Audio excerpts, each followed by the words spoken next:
think it's working right now. Just gonna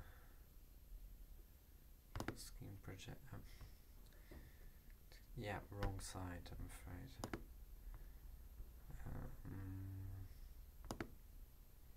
No, I don't want that either.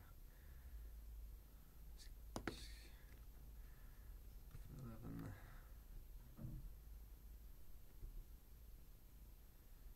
Yeah, I guess that's as good as we're gonna get.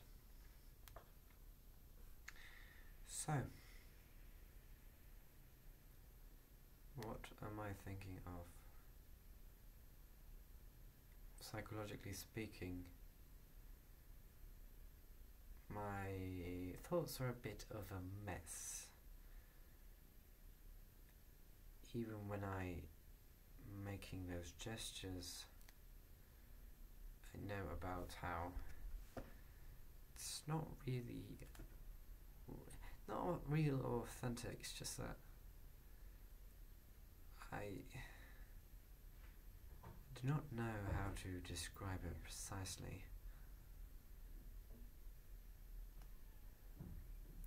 Relationships. They are a funny thing,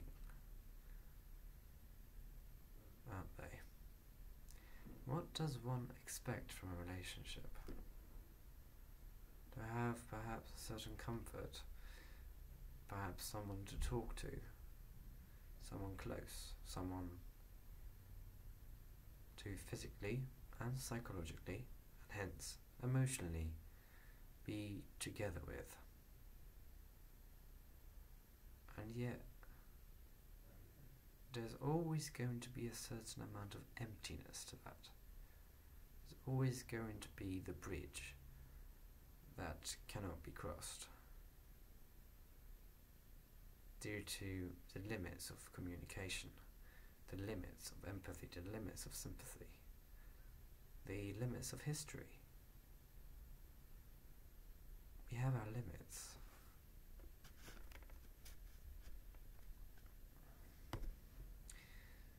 Even when we try to converse with ourselves, we encounter major problems, such as the fact that we have not trained our inner monologue to actually converse. Perhaps we find it even schizophrenic to have such an attitude towards our inner monologue.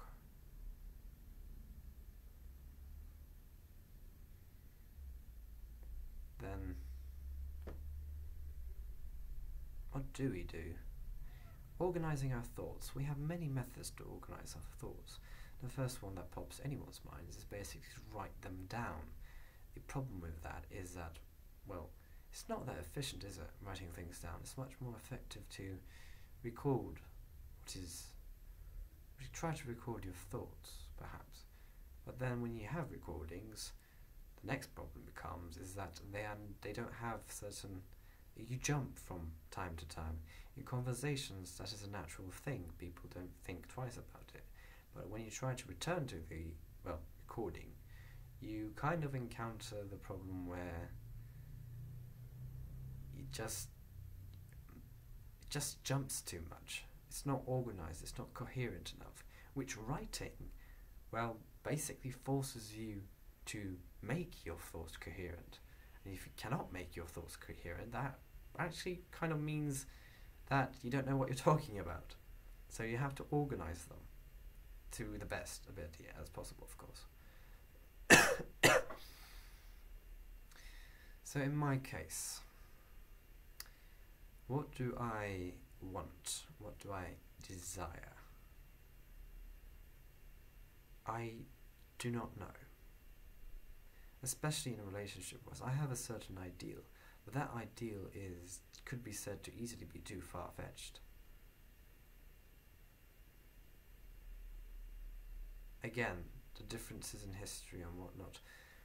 I guess the fundamental thing that is left from an actual good relationship is the understanding of tolerance, but not complete tolerance either. Complete tolerance also implies that there's no improvement. There's no active effort to try to improve each other. which is also required within healthy relationship, psychologically speaking. Too much tolerance is also a bad thing.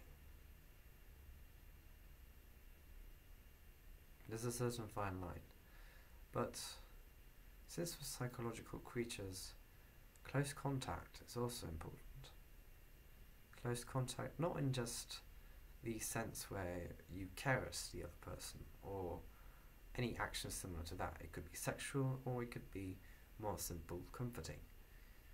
But apart from that, there's the actual part is basically physical presence. This is also the main reason why most relationships begin to break down, especially long-term relationships, simply because of the lack of physical presence. Though after that, the next step is of course ensuring that enough physical contact is allowed by both persons. I say these things, and yet in my condition, I don't know. I do not know.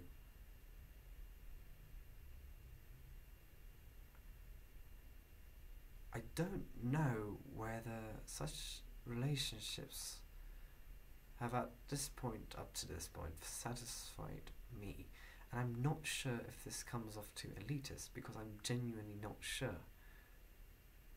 The intellectual capacity for simply trying things out, the scientific method, basically not going with what most social norms, that's been said of me for quite a lot. I usually don't explicitly try to not adhere to social norms. It's just that I just don't have that much of a value function for them.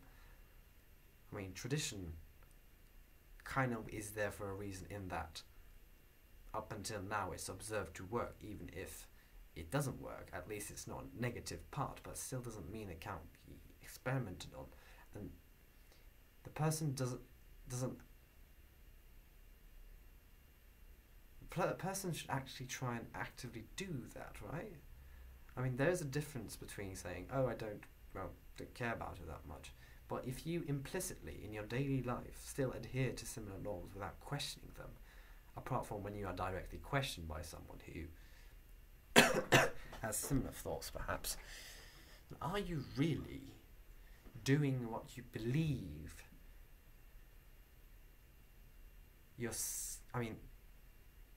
is what you're saying actually coherent with what you're doing in your daily life? Because that's an important thing. The same thing is constantly misapplied for the scientific method.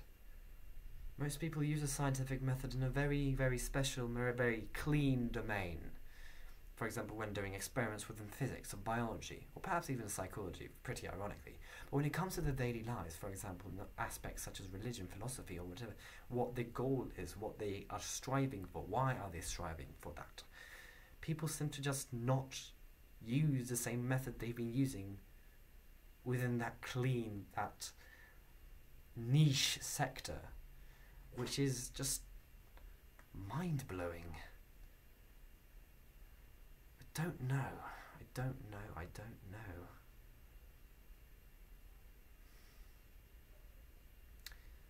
My friend said that I had a personality within my intellect. What does that even mean? It's not like I try to actively gain personality or like some sort of persona. It's just my attitude towards life. So, but what she meant was most likely that intelligent people also tend to not socialize, perhaps? I guess that's a stereotype. Nerd stereotype, I don't know. But that in itself pretty much tells of the general population's perspective towards intelligent people as well, which is also quite sad. And the same thing, and it's not like this thought is unwarranted. Well, of course there is stereotypical viewing within the media about how, the intelligent person tends to be asocial or whatever. But, I mean, in, like intellectual domains such as philosophy or pure maths, people are actually telling people not to do useful things. What does that even mean? Like, when people try to apply what they've learned into real life domains, they're being told that it's too useful. Too useful, the sentence goes, what? What? What does that even mean? What does too useful mean? Are you actually trying to actively find useless things? I mean, of course, there is a certain aesthetic satisfaction you get from doing it. I applaud that. That's good. No different than art.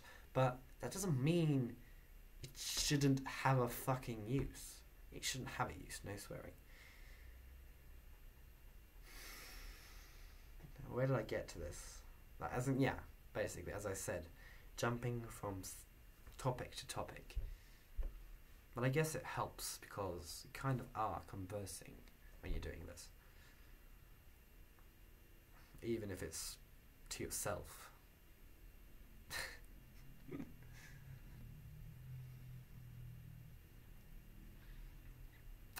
What do you want?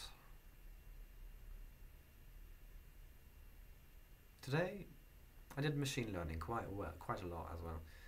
Back at the LEG, Learning Commons. The girls next to me were quite loud, the usual gossip, to be pretty blunt. And in retaliation, I pretty much I said what I was thinking out loud, and what I was thinking was actually like the machine learning reading I was doing.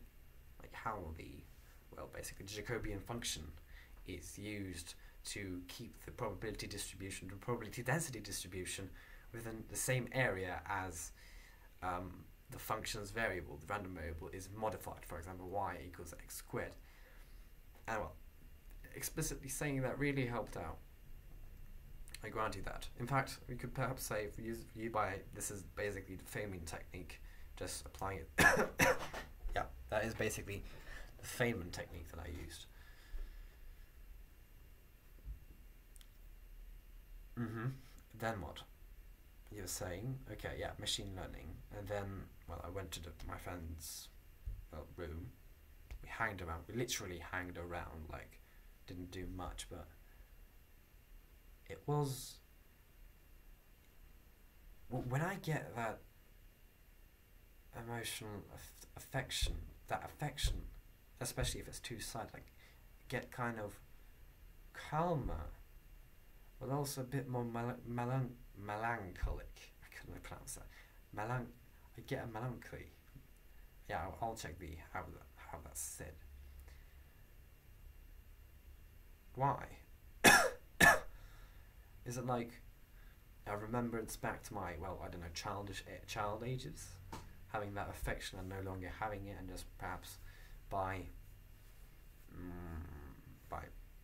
remembering it. It doesn't have to be conscious, it could be subconsciously as well. By remembering, wasn't I projecting those feelings back? Like feelings of nostalgia, that's the word. Melancholic nostalgia. Or was it something else? In that, was it my realization that even if this is the case, there isn't anything long-term happening here. It's just two people who have their own problems, just helping each other out in some way, emotionally, I guess.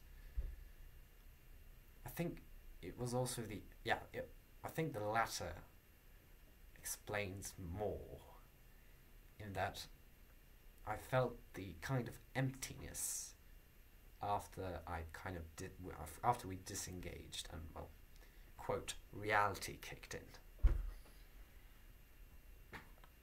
Reality. The fictional stories we tell ourselves, music, video, TV, whatever, and then reality. When you stop the video, you can even stop this one, when you just stop the music or the video, right when it was like building up or whatever, or as a song or as the video, whatever goes on, could be even the book, you feel the reality kicking in effect, because you realize that no matter how into it you are, it's just fiction. It's by definition it's not real, but still, it kind of shocks you because for some time you suspend your belief, and we kind of adapted to that quite a while, quite a lot. And I don't know.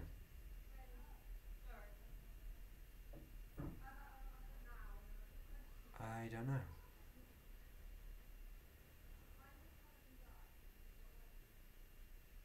They're outside right now.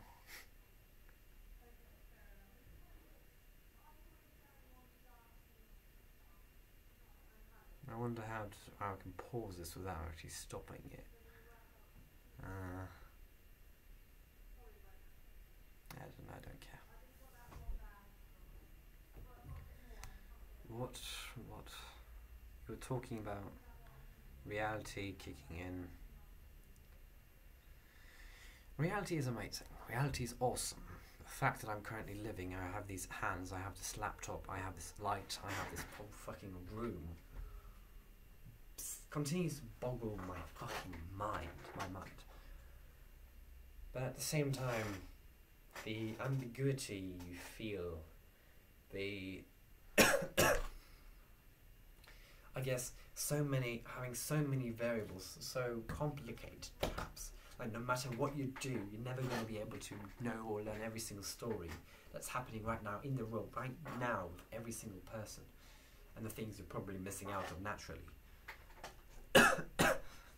You're with some people, but you pretty much very easily could be with another group of people, and well, it's just a matter of time and location.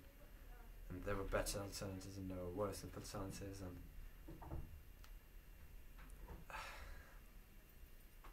yeah, basically, reality is messy, complicated.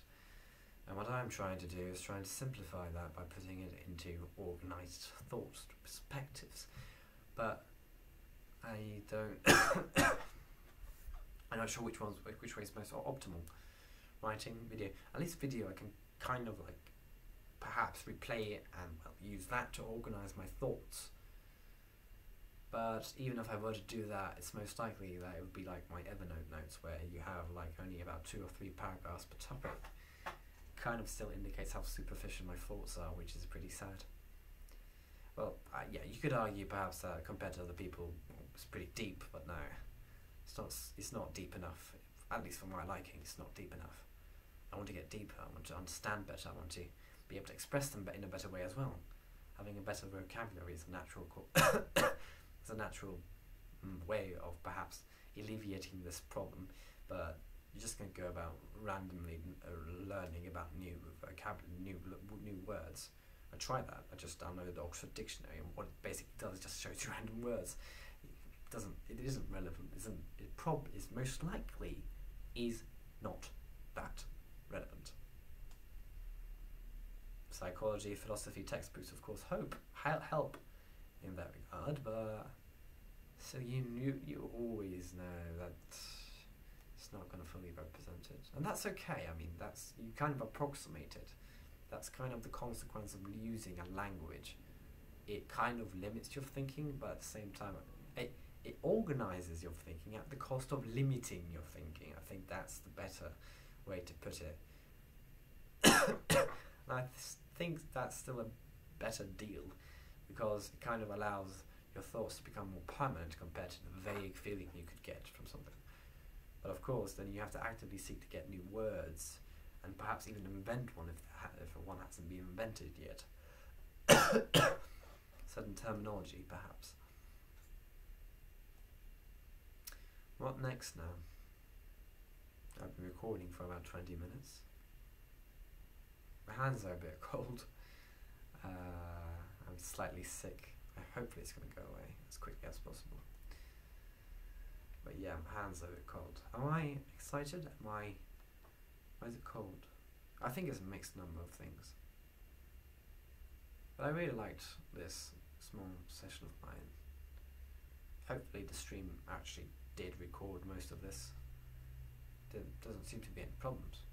We'll see. Yeah.